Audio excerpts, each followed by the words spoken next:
Hi, this is A. Wesley. That ain't even tells it like a TI is. If you like my video, please give it a thumbs up and consider subscribing.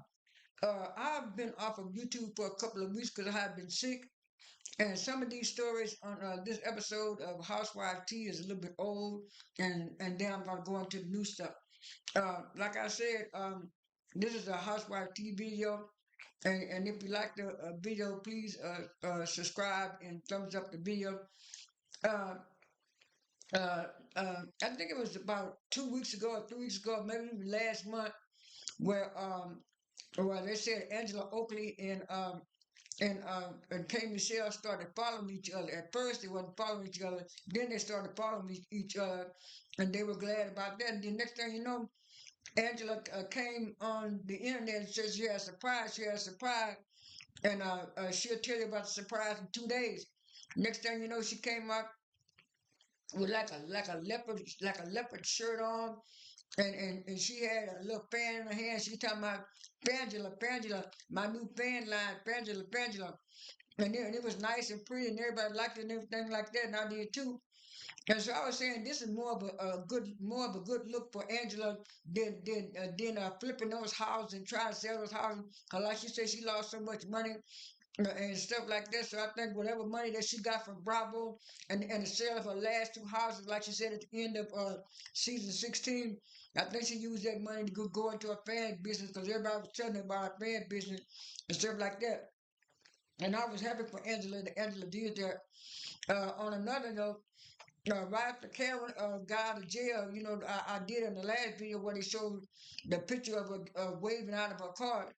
And then about 2 or 3 days later, they showed her in the picture with her hairstylist, and then they showed her at some kind of club with Kiana, and she looked pretty good right then and there. And then after that, Kenya Moore did her Kenya Moore YouTube channel, and so somebody I guess in the comments were asking Kenya what does she think about the situation with Karen and how Karen had been in jail and had got out of jail and what she think, and she said well, she kind of felt sorry for, I'm paraphrasing, she kind of felt sorry for Karen, and she felt sorry for Karen. She was sorry that happened to Karen as far as the DWI part and her going to jail and you paying her restitution and stuff. But then she got shady then she went shady and talking about, well, that was all right, but what I want to know from Karen when she come out, was she a bottom or a top? I said, huh, button my top. And then the internet tore her up and said, you shouldn't have said that, Kenya. And so like that, Kenya did not realize that was one of the reasons that she got fired uh, from uh, the Real Housewives of Atlanta because of that shadiness and that revengeful spirit that she had when she did that stuff against Britt Eddie. And everybody took Kenya Moore's side, but then it was like after certain people saw and the actual episode 5, people started looking at wait a minute, started giving Kenya the side eye, and people were saying she shouldn't have been shading what you call like that, and when she tried to laugh it off and stuff like that, and that mean girl attitude is not going in 2025. That was maybe 5 or 10 years ago when you could say that mean spiteful shady stuff, people laughing off, but people ain't taking that no more now. So when she got the backlash, she kind of didn't go too, and she said she didn't mean too much by and stuff. But when she got the backlash, she didn't make any more videos.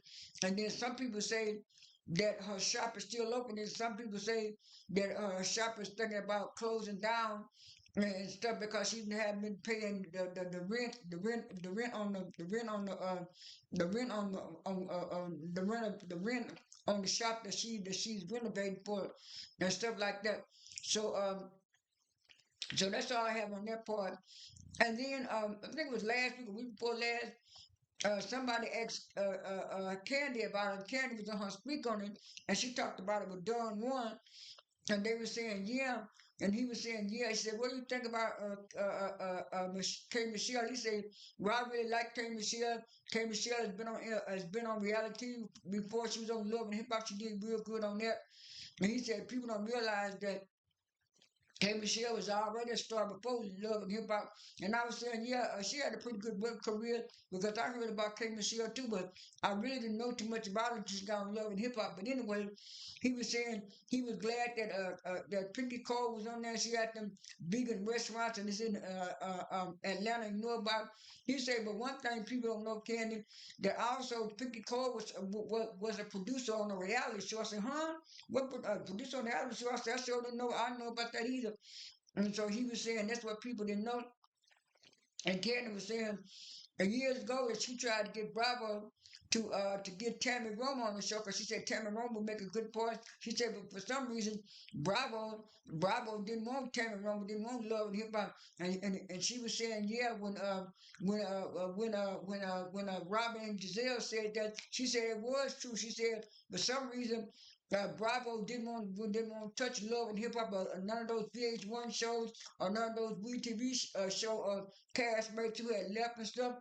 And she said maybe stuff had changed, maybe stuff had changed. And Don Juan was saying, yeah, he kind of liked the cast and he looking forward to season 17. And Candy said, well, she'll just have to wait and see. Now, I say, I'm like Candy, I'm on the wait and see part, but so far it looked like it's good and stuff like that. And then after that, they showed Candace on the red carpet promoting the traders and stuff.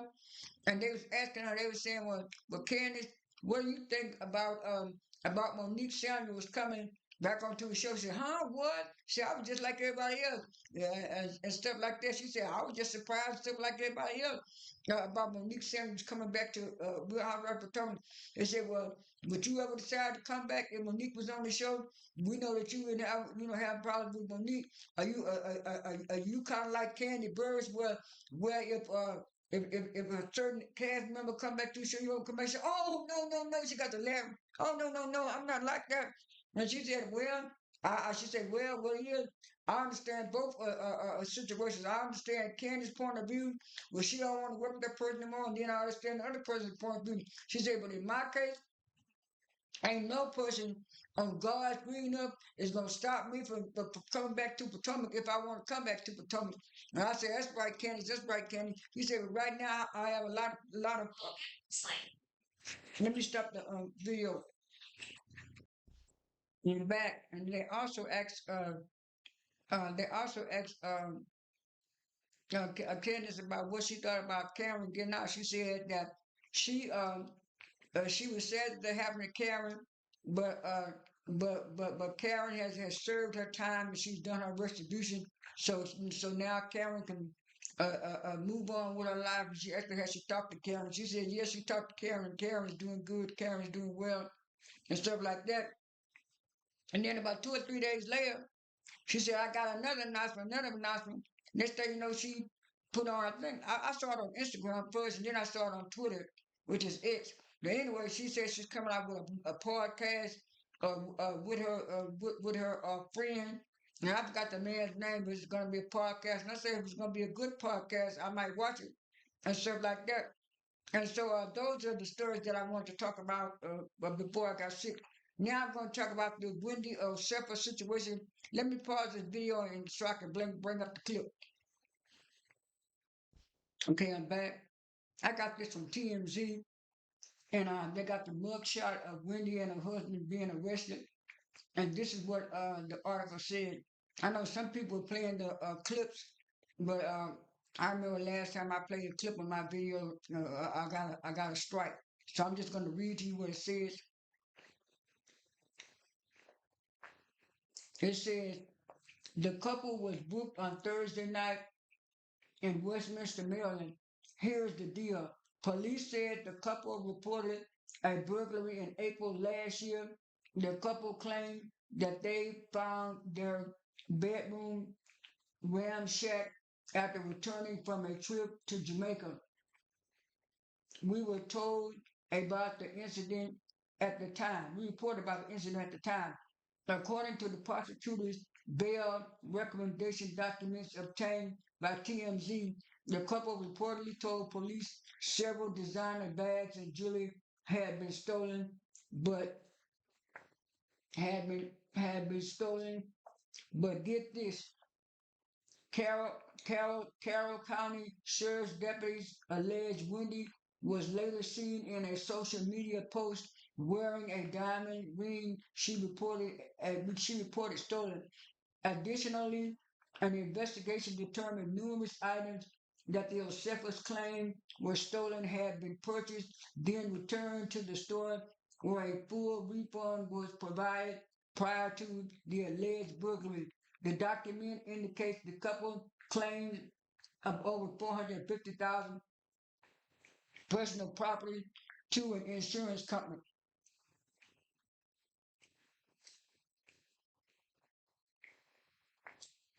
Dr. Wendy and her husband, Eddie, a book on criminal fraud charges TMZ has learned.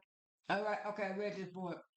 According to the documents obtained, TMZ, the housewife of Tumblr Star, is facing 16 charges, including 7 felonies for alleged making false, misleading info, fraud in excess of 300. See, this the 300 got everybody confused when they first read it. 300, they're getting arrested for $300, and that's what Candace was talking about. I'll get back to that in a few minutes. But anyway,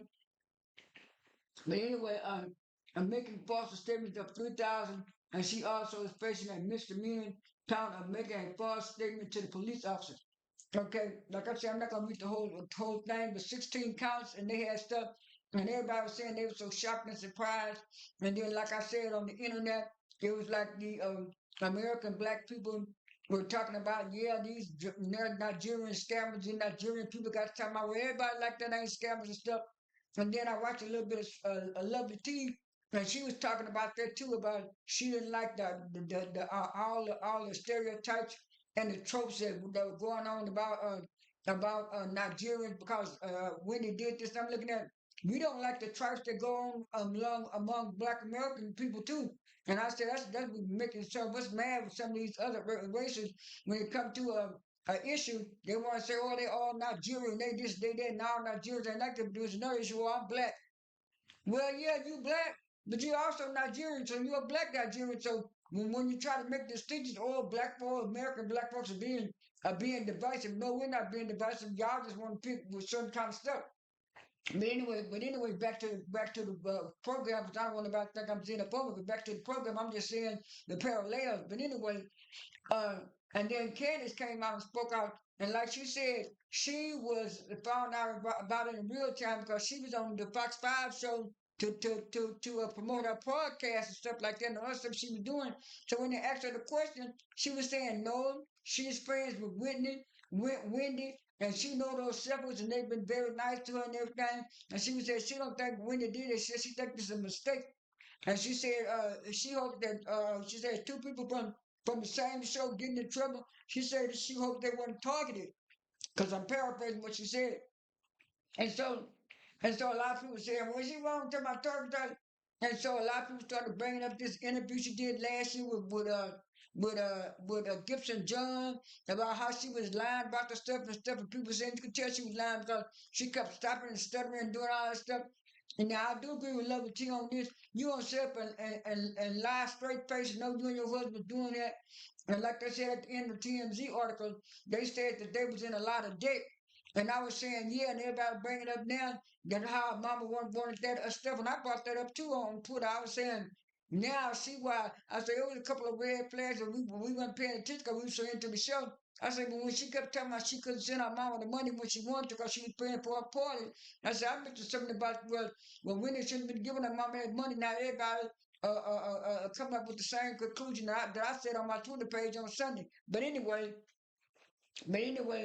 and then after that, people was going out, and I was saying, well, Candy was kind of like me because I was confused about the $300 too, and I was saying $300. How you gonna? But they were saying that's the only way they could charge you with fraud. It has to be over it has to be over $300. What the damages and what the jewelry you claim? I said, well, what the article should have put over 300 $300. Now, when you say $300, that's what people thinking $300. But then other reports came out page 6, and I think people other reports said it had to be over 300, it had to be over $300 just to claim fraud. So they had to come back and explain that part. But anyway, I agree with. At first I was agreeing with Candace and stuff, but then after I found out all the other information, now people want to know. Well, now people want to know if Candace gonna retract her story. I don't know, but I'm glad she did say she's gonna wait till the full episode before she give her opinion. But Mia came out and said she was so shocked and surprised. And then she was saying that she thought they had their stuff together because 400. I mean, 4 degrees, 4 degrees. You should know better. Everybody's saying about Wendy said they was the dumbest criminals that you ever want to see and stuff like that. And I'll put what Andy Cohen said in the next video. That's all I have for this video. This is A. Wesley. That ain't even touch it like a TI is. I am out.